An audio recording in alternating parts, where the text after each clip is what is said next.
On the show, we drive the much-awaited India spec Jimny. The simple one launches, and we catch up with Shresh Mishra, co-founder Simple Energy. Hello and welcome to Overdrive. I'm Rohit Paradkar and your host for today. I hope all of you have been having a great week because we've certainly been having a great time. We are up in Dehradun driving the new India spec 5-door Maruti Suzuki Jimny. How is it? Well, I'm not going to say much. Take a look at the review.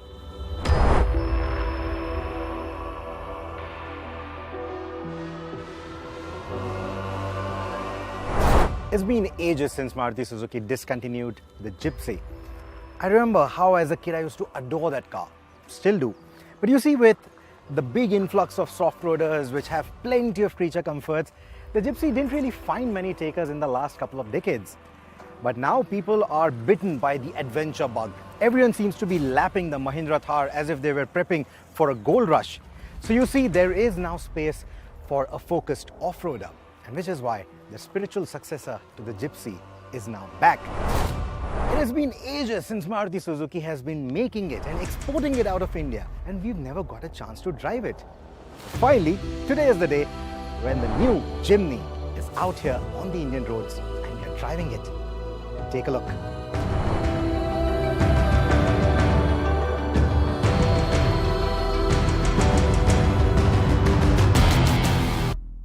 The words India spec are important with this car because this is the 5-door Jimny. You see, India is largely a market of single car garages, which means that the 2-door Jimny wouldn't have probably worked.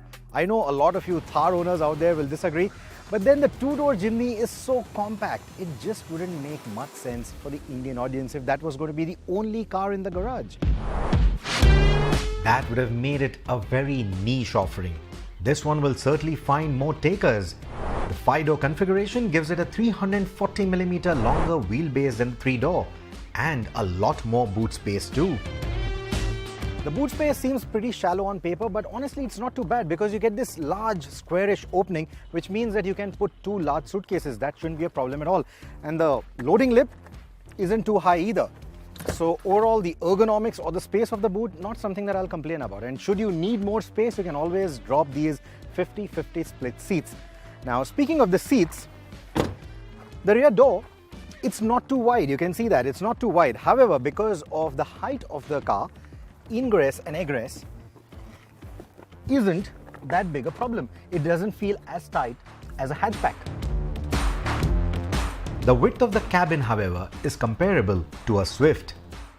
So while you do get that recline, the cushioning is pretty flat. You get good lumbar support, but under thigh support could have been better. The seats could have been a little longer and there could have been a slightly more upright squab over here to give you better under thigh support, but unfortunately you do not get that. Also, because of the 50-50 split, you do not get a smaller center seat to keep a kid in.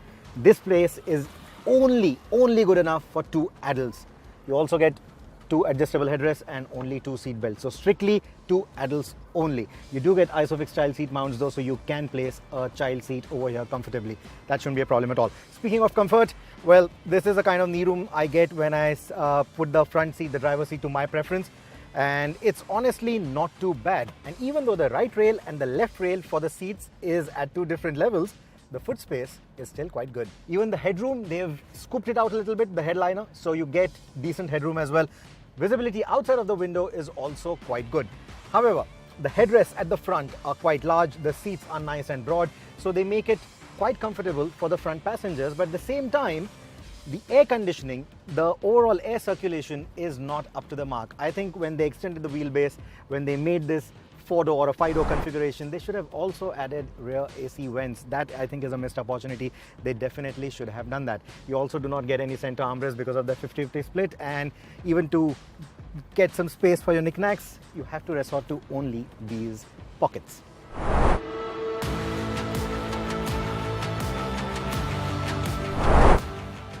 So while the Indian 5-door variant offers better space, the Jimny's cabin remains more functional and straightforward than outright comfortable.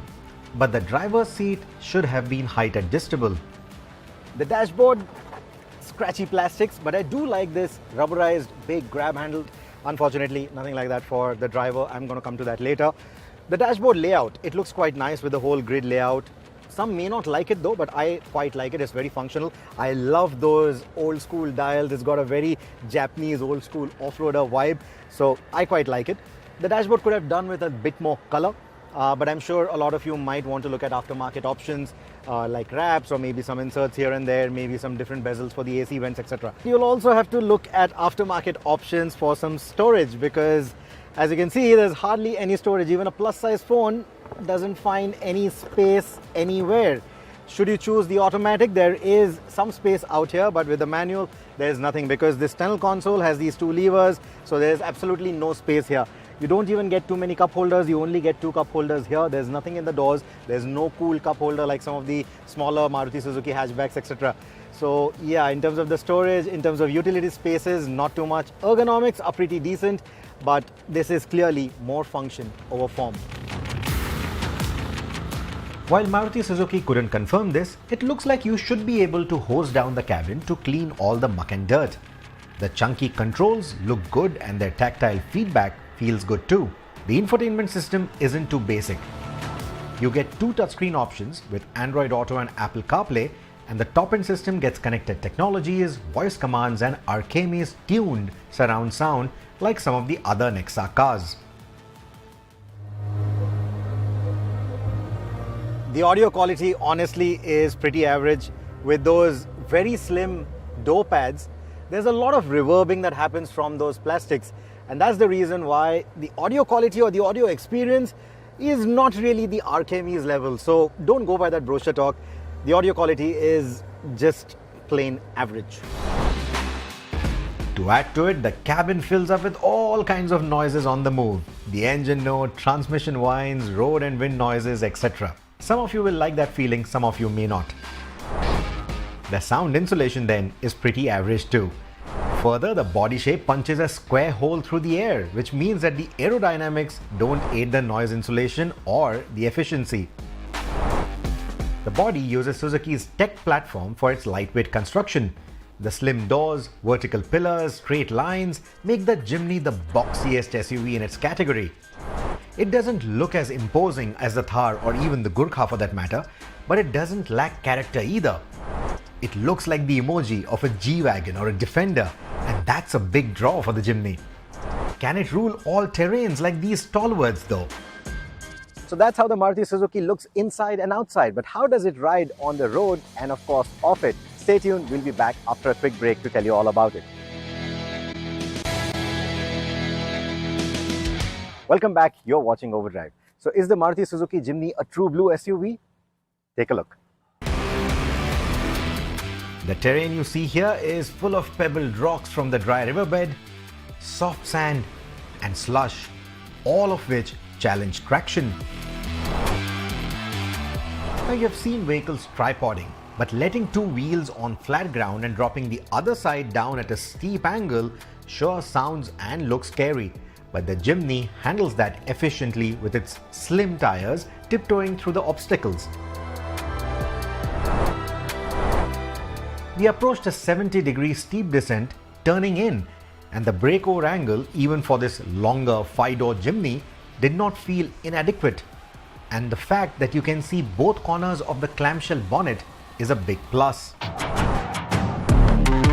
There's a hill descent control which limits the speed to 5 km an hour, which is perfect for tricky, rocky downhills. The wading depth isn't on par with some of the competition, but if you want to tread deeper waters, Suzuki will sell you a snorkel that replaces this panel, which by the way was inspired by the Gypsy. So we've done multiple courses today. Usually most car makers will organize courses which are tailor-made for vehicles. Here it's all natural, it's the natural habitat. Yes, certain things have been sort of made, but that's to add the extremities to it, to make it more difficult. And you saw with the kind of ease that this car goes through all of it. And that's really the beauty of it. Because if you look at the spec sheet, of course, there'll be a lot of areas where you may think, no, it's probably not up to the mark, it's not as powerful, it's not as torquey, the breakover angle or maybe the front approach angle, it may not be, up there with the competition. 210 millimeters of ground clearance may not be enough. The tires are too skinny. believe me, just take all of that, throw it out of the window, because the car is surprisingly good at all of this stuff. It feels very easy. That's the more important bit. It feels very friendly. It feels very unintimidating. It feels very confidence inspiring, no matter what you're doing with it. Just wading through water or going down those steep descents. It's just so effortless, and that's the key word here, effortless. The mere 1.2-ton weight of the Jimny helps it trot over such terrain without bogging down, while the linear power delivery of the naturally aspirated engine ensures superb tractability. The Jimny is powered by the familiar 1.5-litre 4-cylinder naturally aspirated petrol engine, but it is longitudinally mounted in the Jimny and runs a rear-wheel drive setup when in two-wheel drive mode. It is certainly more refined than its rivals, but feels gruff compared to its transversely mounted applications like the Brezza or the Ertiga, for example. It doesn't feel as punchy either. Being in Dehradun, we are subject to some really narrow roads and some uphill climbs as well. And here, that low torque output is making itself evident. It wasn't a big problem off the road, but here it is making itself evident. I'm having to be in second gear most of the times, or sometimes even having to come down to the first gear. And that's with just me and my camera person right now in the car. So it's a bit of a downer. This is where probably turbocharging would have helped. This is where probably more power, more torque would have helped. At the same time, that would have become a big problem off the road. And this is primarily an off-roader. And that is why you have to live with the kind of power and torque output it gives you. As far as the manual transmission goes, we've sampled it in the past. The 5-speed, it does feel a bit notchy. The gear shifts, they do feel a bit notchy. Here in this car, the throws are quite long as well. But I quite like that feeling. I'm not really complaining about that notchy feeling. It feels mechanical, it feels better connected. And I like that feeling. Even the clutch pedal feels nice and light. So even when driving through city traffic or on winding roads like these, it doesn't feel cumbersome at all. We were also able to get a quick fuel economy test done, and it affirmed that the Jimny does guzzle quite a bit, though it's not as thirsty as the petrol Thar. Expect a further 10% economy drop on the automatic. Even the steering of the Jimny needs getting used to because it uses the slower ball screw type steering gear instead of a rack and pinion type steering used on the other Maruti Suzuki cars. Lane changes at triple-digit speeds is not a big deal at all. There you don't feel that body roll all that much. It's only around the winding roads where you have that much vertical movement. But on the straight roads, while changing lanes, not too bad.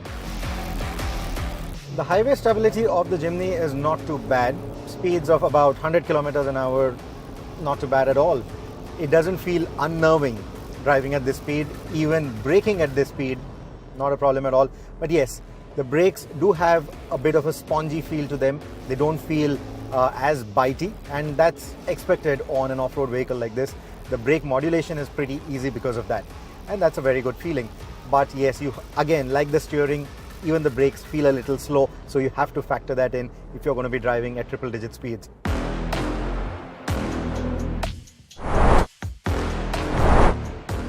Like adventure vehicles of all kinds, the Jimny also enjoys big aftermarket support that can enhance the car's appearance, comforts, capabilities, and scope. Internationally, it enjoys a big community and brotherhood like the Jeepers, and if priced right, it's likely to do the same in India as well.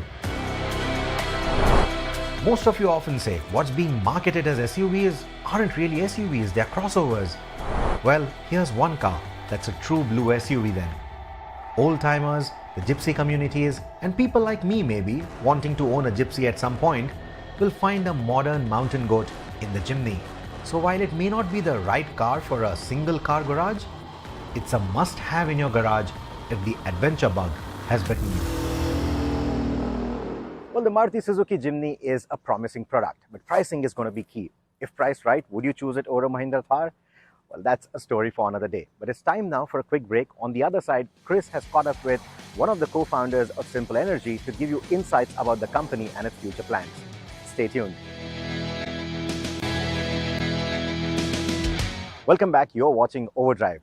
Now, Simple One has finally launched their much-awaited e-scooter, and Chris was there to attend the launch and also speak to one of the co-founders to get insights about the company and its future. Take a listen.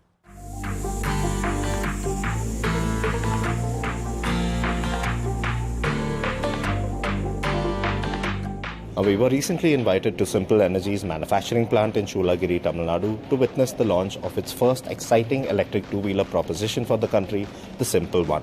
Now, the production model that launched out here today pretty much resembles the pre-production model that we had sampled back in September 2022, apart from a couple of changes in the form of a slightly bigger battery pack, as well as the increase in weight of the entire scooter itself, which has gone up from 115 kgs to 134 kgs. But the most substantial of all changes with regard to the scooter has to be in the form of its pricing, which has risen from 1,10,000 rupees up to a range of 1,45,000 rupees to 1,58,000 rupees.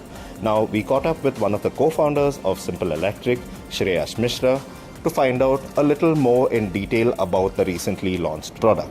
To begin with, Shreyash, congratulations. Thank you so much. It's been a long time coming, really. Okay, so first and foremost, September last year, to the scooter, that was a pre-production model that we got our hands on last September. Now, coming to the pre-production model, a couple of changes that we've seen from the presentation. The battery capacity has changed, first and foremost. What all is new on the production-ready model? So, the battery capacity has increased just because to compensate with the weight increase that has happened. Now, the scooter weighs in around 134 kgs. Initially, it was 115 kgs. Because of the new safety norms that the government has implemented, we have been forced to increase the weight of the scooter, and we have implemented all the safety features onto the battery pack and the algorithms to ensure the safety of the consumers. Plus, not to compromise on the range or the performance, that is why we had to increase the battery pack a little bit. So now it's a 5 kilowatt battery pack that we pack into the scooter, and it is again divided into fixed as well as portable. That is something that we have been focusing on since day one, and that is what the benefit the consumers will get with the scooter. Now, a major talking point has to be the price. Now, when you came out of the scooter back in 2021, you said, okay, fine, you put the price out there saying 1,10,000 rupees. But now, production ready model, 1,45,000 to 58,000. How do you justify that to the customer who has already put down a booking amount for the scooter, and how do you retaining him and telling him it's worth it? So, when we talk about the electric vehicle market in the present scenario also, and when we compare Simple One to the other products available in the market, the value proposition is far better than any of the products available in the market. And that is where, and also with the new safety norms coming in and the supply chain constraint that everybody is facing around the globe, that is what forced us to increase the price. And we are also working on other products that will be catering to the needs of the market, and as just like Simple One, which has unique value proposition for the consumers in terms of range, in terms of acceleration, in terms of the hybrid battery system that we have, we will have a unique value proposition for all the products that will be coming out from House of Simple. Also, on the topic of batteries, do you have a fixed and a detachable battery? Now, what do you think is the future of batteries? Portable stations where you can charge your battery on the go, or Simple Energy planning on just coming out with detachable batteries or fixed charger units? Yes. Or what is the plan as of now? So we are still on the side that the fixed battery packs will be going ahead in the consumer market. Maybe in the B2B segment, the swapping stations or all of that can work out, but in the consumer segment where you have purchased a new battery pack and you swap it with the battery pack which you don't know how it has been used, it becomes a challenge for the consumer, right? So we'll be going ahead and putting up charging stations across the cities that we expand in to ensure that the consumers who buy Simple One are serviced through those charging stations. All right. Okay, so just can you give us a brief update on the company as of now? People are not too sure of where the company stands as of now. So because you've taken some time to come out with your first product. So just to give our viewers an idea of where the company stands, production, distribution, and of course sales and service. I would want to tell them that Simple Energy is a 400 members strong team, and 400 members working specifically on the R&D side, making the product better day by day. Not just the Simple One, we are working on multiple more products, and the consumers have been saying that we do not communicate. It's just that we did not want to communicate half-baked information, and today the Simple One is out and you have all the information available. So now going ahead, we'll be communicating with you with all the details, all the things on our social media accounts, through YouTube channels like yours, and reaching out to people and telling them that that how do we work out and how do we ensure that the consumers who have pre-booked or who will be pre-booking with or will be booking with us in the future are serviced with the service stations, with the sales point and after sales support as well. Just one last question about the vehicle. So now there is one fixed vehicle and different color options. That is the differentiation of price. But what about the fast charger unit? Now, how are people going to be billed for that? Is it going to be separate? Is it all come under that 1.5 lakh bracket, or how does that work? So the price that we announced around 1.58 lakh rupees will include the charger as well. That is, there is no separate thing that we'll be paying for charger. Apart from that, we'll be putting up fast charging stations and we'll be providing more options on the charging thing of the vehicle to give as an accessory. For example, we announced last year 1.5 kilowatt charger as well for home. That will also be coming in the accessory and that will be introduced soon for the consumers. Well, that's it from this week's show of Overdrive. I hope you enjoyed it. You can always send us all your feedback, suggestions and ideas through all our social media networks. You can also stay tuned to our Instagram page for all the latest that's happening in the world of automobiles. Until next time, thank you so much for watching the show. Take care, drive safe and goodbye.